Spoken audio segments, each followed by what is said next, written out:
Cycle पर चढ़ाई बाकी थार ना मिले।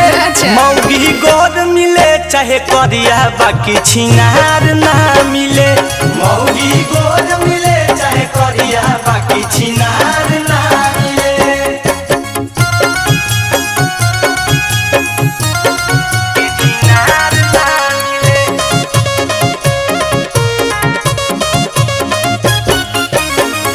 माथा पर ढोई भले ईटा बालू के टोकरी छोकरी हम लई भौजी चुनी के।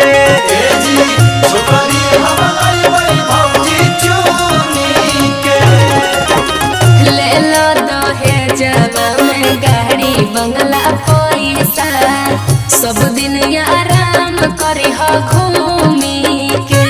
भले चिंटू आए